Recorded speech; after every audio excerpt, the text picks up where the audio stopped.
Hello friends, in this part of the video lecture on Java collection framework, we are going to see about the classes that implements the list interface. We are going to see about the array list class, the second one is the linked list class, and the third one, that is the vector class, we will discuss in the next part of this video lecture. So let's start with the array list class.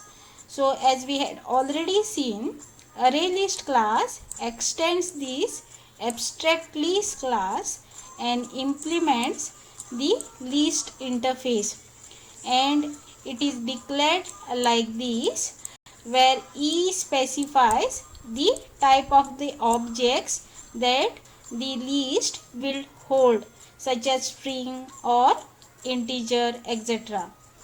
Array list class supports dynamic arrays. That means the arrays can grow as needed. As we all know that in Java, the standard arrays are of fixed length.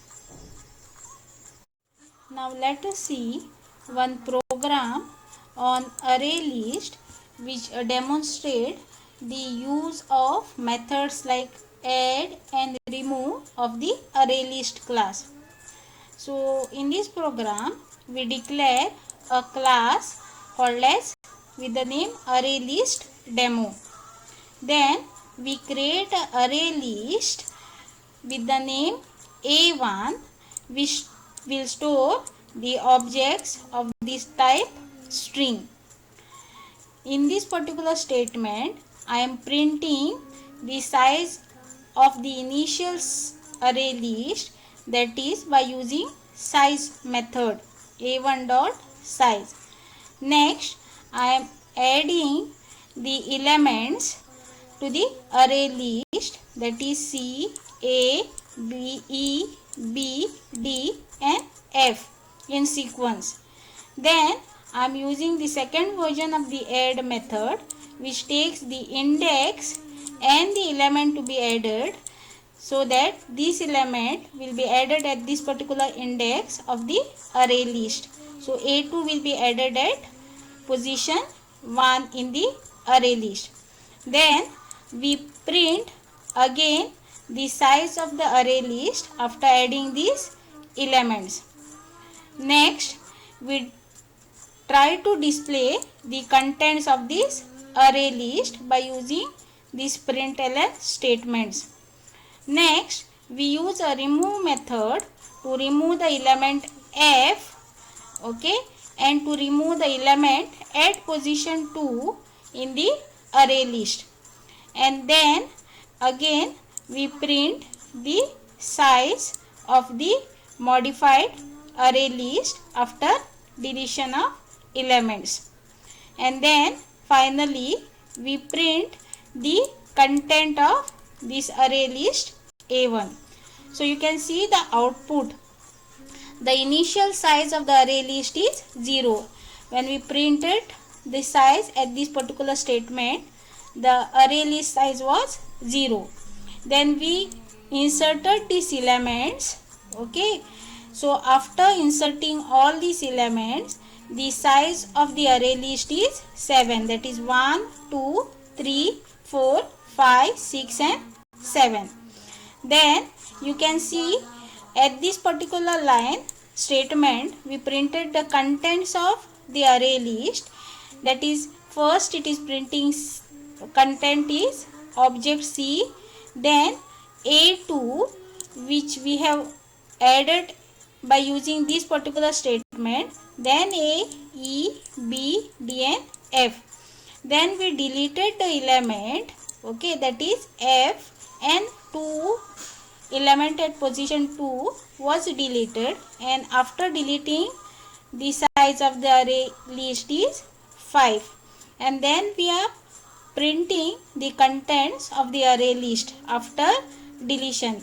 So C is there, we have A2, then we have E. Now this A has been deleted because we have removed the element at position 2. So A is not there. So we have E, then B, and we have D, and also F is not present because we have deleted F in this particular statement. So this is how we can use add and remove methods in the array list class. Next, we will see about the linked list class. As we had already discussed, it extends this abstract sequential list class and implements the list interface and the deck and queue interface, and it provides the linked list data structure, and it's declared like this, where E specifies the type of objects that this particular linked list will hold. The linked list has got two constructors with these two versions. So the first constructor builds an empty list. This particular constructor builds an empty list, whereas the second constructor builds a linked list that is initialized with the element of the collection C.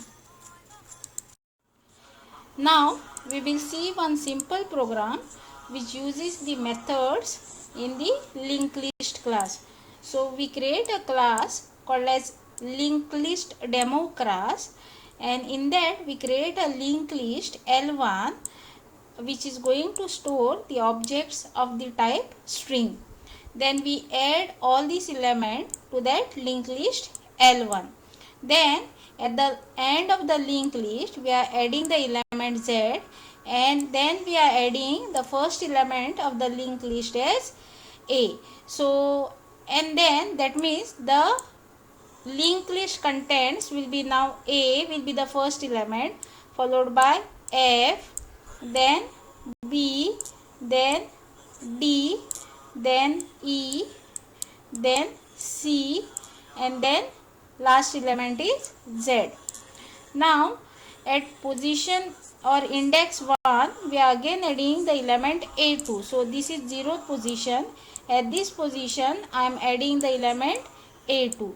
So all these elements will now be shifted from position 1, right? So now the element of the linked list will be A, then A2, then at position 2 F, B, D, E, C, and Z. Now I am printing these. So when I print these, the contents of the element will be A, followed by A2, followed by F, B, D, E, C, and Z. So A, A2, F, B, D, E, C, and Z. So this is what the output will show. Next I am removing this element F. So this particular element F is removed, and again I am removing the element that is located at index 2. So now F is removed, and I have removed the element at index 2. So this is index 0, 1, and 2. So again I am removing B. Now again I am printing the contents of the linked list after deletion. So the contents of the linked list is A, A2, F and B is removed, D, E, C, and Z. Next I remove the first element by using remove first method of the linked list. So now I am removing this particular element, and I remove the last element of the linked list by using remove last element. So this also will be removed, and then I am printing after deleting the first and the last element. So now I have A, D, E, and C. Next I use a method called as set and get method. So if you see, this get method gets the element of the linked list at a particular position which is passed as a parameter. So this particular method get 2 will get the element at index 2. Okay, and then it stores in the value. So at index 2 the element will be what? 0, 1 and 2. So it is value is what now? E. This is the element at index 2, so it will be stored in value. Now what I do is I set again the value at index 2 is equal to value, that is E, concatenated with the string change. So it will be changed to E changed. Okay, so now this will be A2 D, that is 0, 1, and now it will be E changed and then C, because of this particular statement. That is what is shown in the output. So I hope you must have understood these methods of linked list.